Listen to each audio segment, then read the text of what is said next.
Halo teman-teman, kami dari kelompok yang beranggotakan Ratu Nabila Naila, Nisa Umaira Zahra, Sufi Anggraini, dan Umu Atika Arianti.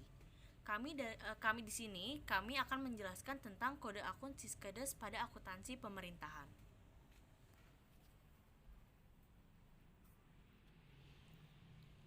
Kode akun pada akuntansi keuangan desa, pengelompokan akun terbagi atas pendapatan, belanja, pembiayaan, aset, kewajiban, dan kekayaan bersih. Karena basis akuntansi yang digunakan adalah basis akuntansi kas, maka akun-akun tersebut baru diakui pada saat kas diterima dan didukung oleh bukti transaksi yang diakui keabsahannya. Pengertian kode akun. Kode akun adalah suatu penamaan atau penomoran yang dipergunakan untuk mengklasifikasikan pos atau akun transaksi. Yang kedua yaitu fungsi kode akun, yaitu untuk mempermudah dalam mengidentifikasi akun-akun dalam laporan keuangan, untuk mempermudah pencatatan, pengelompokan, dan penyimpanan pengambilan data akuntansi. Dapat mengurangi pencatatan pekerjaan, penyediaan identifikasi ringkas, dan data keuangan dapat lebih mudah diproses pada tahap selanjutnya.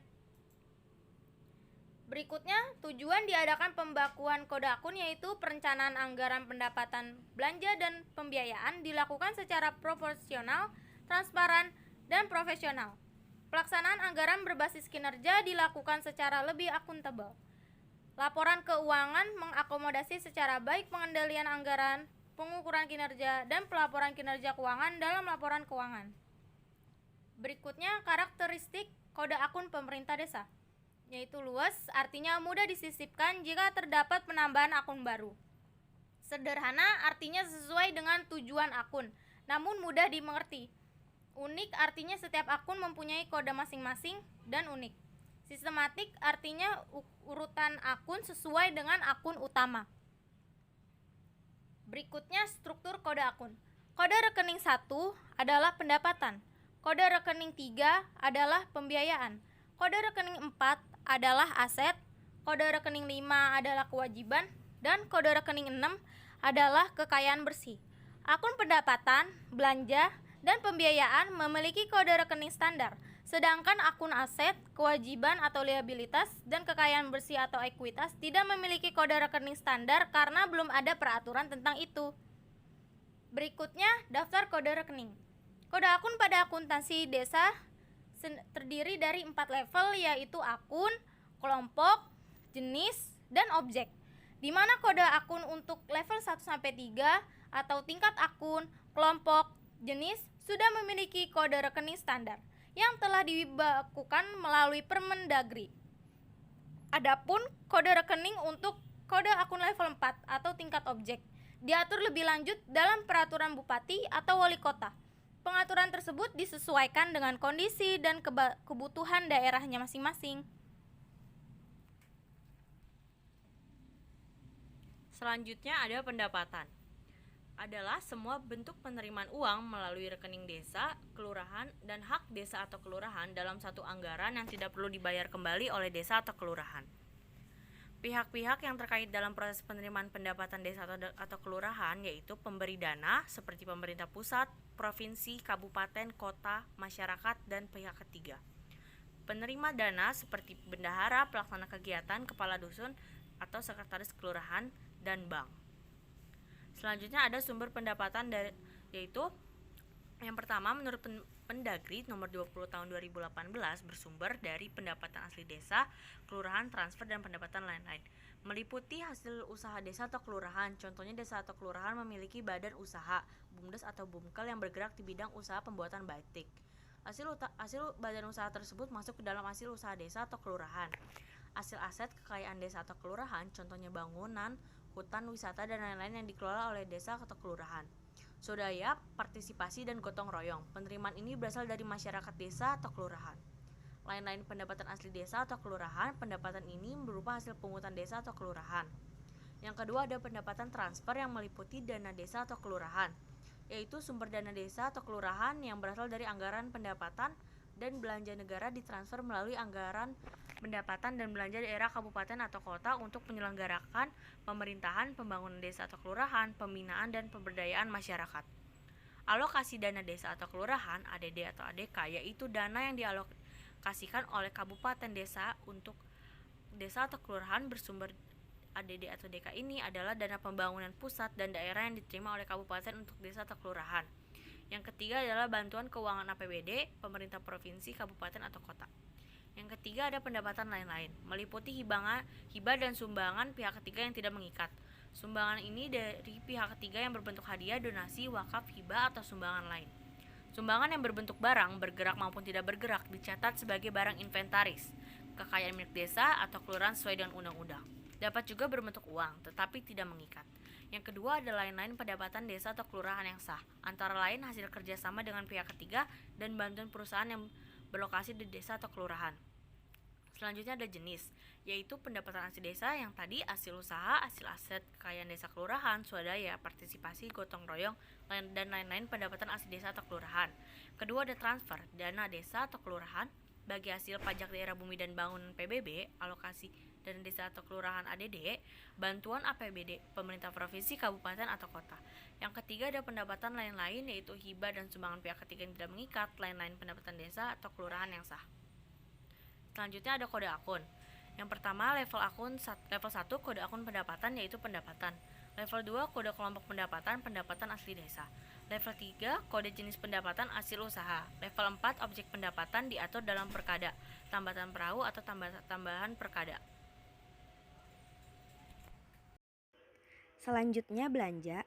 Pengertian belanja adalah semua bentuk pengeluaran yang berasal dari rekening desa atau kelurahan dan menjadi kewajiban dalam satu tahun anggaran yang tidak diperoleh pembayarannya kembali oleh desa atau kelurahan serta digunakan dalam rangka untuk pendanaan penyelenggaraan kewenangan desa atau kelurahan. Yang pertama ada bidang belanja pemerintahan desa atau kelurahan. Belanja desa atau kelurahan menurut Permendagri nomor 113 tahun 2014 terdiri dari 1. Belanja bidang penyelenggaraan pemerintahan desa atau kelurahan. Belanja jenis ini meliputi penghasilan tetap dan tunjangan seperti belanja pegawai, penghasilan tetap kepala desa atau lurah, tunjangan kepala desa atau lurah, dan tunjangan Badan Permusyawaratan Desa atau BPD. Serta operasional perkantoran atau belanja barang dan jasa seperti alat tulis kantor, sewa kantor desa atau kelurahan, upah kerja, dan insentif RT atau RW serta belanja modal. Yang kedua, belanja bidang pelaksanaan pembangunan desa atau kelurahan. Belanja jenis ini digunakan untuk pembangunan desa atau kelurahan seperti perbaikan saluran irigasi dan pengaspalan jalan. Yang ketiga, belanja bidang pembinaan kemasyarakatan. Belanja jenis ini digunakan untuk pembinaan masyarakat desa atau kelurahan seperti pendanaan untuk pelatihan perangkat desa atau kelurahan dan kegiatan Karang Taruna. Yang keempat, belanja bidang pemberdayaan masyarakat. Belanja jenis ini digunakan untuk pemberdayaan masyarakat desa atau kelurahan seperti pendanaan untuk pengelolaan lingkungan hidup dan pengelolaan sampah mandiri. Yang kelima, belanja bidang tak terduga. Belanja ini adalah belanja yang belum tersedia anggarannya dan dilakukan dalam keadaan darurat atau keadaan luar biasa, singkatnya KLB. Dengan pengertian keadaan yang sifatnya tidak biasa atau tidak diharapkan berulang. Digunakan untuk hal-hal yang tidak terduga seperti kegiatan sosial dan penanggulangan bencana alam. Yang kedua ada jenis belanja. Kelompok belanja dibagi dalam kegiatan sesuai dengan kebutuhan desa atau kelurahan yang dituangkan dalam Rencana Kerja Pemerintahan Desa, singkatnya RPK Desa, atau Rencana Kerja Pemerintahan Kelurahan, singkatnya RPK Kelurahan. Berikut jenis belanja. Yang pertama ada belanja pegawai, merupakan pengeluaran penghasilan tetap dan tunjangan kepala desa, perangkat desa, Badan Permusyawaratan Desa. Belanja ini dilakukan setiap bulan. Yang kedua, belanja barang dan jasa, merupakan pembelian atau pengadaan barang yang nilai manfaatnya kurang dari 12 bulan. Yang ketiga, belanja modal. Belanja modal adalah pengeluaran dalam rangka pembelian barang dan jasa yang nilai manfaatnya lebih dari 12 bulan seperti komputer dan meja. Berikut adalah kode akun belanja. Level 1, kode akun 2, belanja.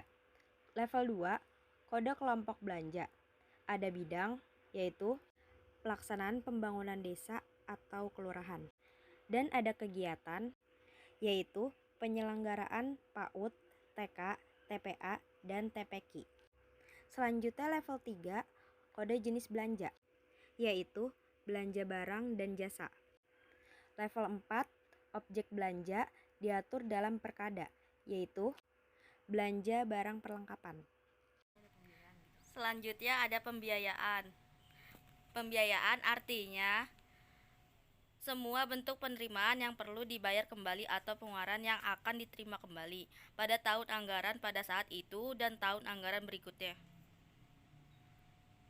Sumber pembiayaan. Pembiayaan desa atau kelurahan menurut Permendagri nomor 113 tahun 2014 terdiri dari penerimaan pembiayaan dan pengeluaran pembiayaan. 1. Penerimaan pembiayaan mencakup sisa lebih perhitungan anggaran atau silpa tahun sebelumnya, lampauan penerimaan pendapatan terhadap belanja, penghematan belanja, sisa dana kegiatan lanjutan, pencairan dana cadangan, hasil penjualan kekayaan desa atau kelurahan yang dipisahkan, dan penerimaan pinjaman. 2. Pengeluaran pembiayaan pencakupan, pembentukan dan penambahan cadangan, penyertaan modal desa atau kelurahan dan pembayaran utang. Sumber pembiayaan. 1. Silpa tahun sebelumnya. Sisa lebih pembiayaan anggaran tahun berkenan, yaitu selisih antara surplus atau defisit anggaran dengan pembiayaan neto. Silpa sendiri paling sedikit meliputi pelampauan penerimaan pendapatan terhadap belanja, penghematan belanja, dan sisa dana kegiatan yang belum selesai atau lanjutan. 2. Hasil penjualan kekayaan desa adalah penerimaan hasil penjualan kekayaan desa yang dipisahkan dari tanah dan bangunan. 3. Dana cadangan. Apabila dana cadangan telah memenuhi bagu anggaran untuk kegiatan yang ditujukan, maka BUD akan membuat surat pemerintah pemindahan buku dari rekening dana cadangan ke rekening kas umum daerah untuk pencairan dana cadangan. Pelaksanaan pembiayaan. Pelaksanaan pembiayaan adalah proses penerimaan dan pengeluaran pembiayaan desa kelurahan sebagaimana yang telah tercantum dalam APB desa atau APB kelurahan. Penerimaan pembiayaan berupa silpa tahun sebelumnya. Penggunaan diatur dan disepakati dalam musyawarah desa atau kelurahan. Begitu pula dengan pengeluaran pembiayaan seperti penyertaan modal desa atau kelurahan atau pembentukan dana cadangan. Pelaksanaan penyertaan modal dilakukan melalui pengajuan SPP pembiayaan yang diajukan oleh bendahara desa atau sekretaris kelurahan. Diverifikasi sekretaris desa untuk pengajuan di desa. Selanjutnya disetujui oleh kepala desa atau lurah. Setelah itu bendahara desa atau sekretaris kelurahan akan mentransfer dana ke rekening dan cadangan ataupun ke rekening BUM desa atau BUM kelurahan penerimaan. Kode akun pembiayaan. Level 1, kode akun 3 pembiayaan. Level 2, kode kelompok pembiayaan, penerimaan pembiayaan. Level 3, kode jenis pembiayaan, pencairan dana cadangan. Level 4, kode objek pembiayaan diatur dalam perkada. Dana cadangan pasar desa. Baik, itu saja sekian dari kelompok kami. Kurang lebihnya mohon maaf. Wassalamualaikum warahmatullahi Warahmatullahi wabarakatuh.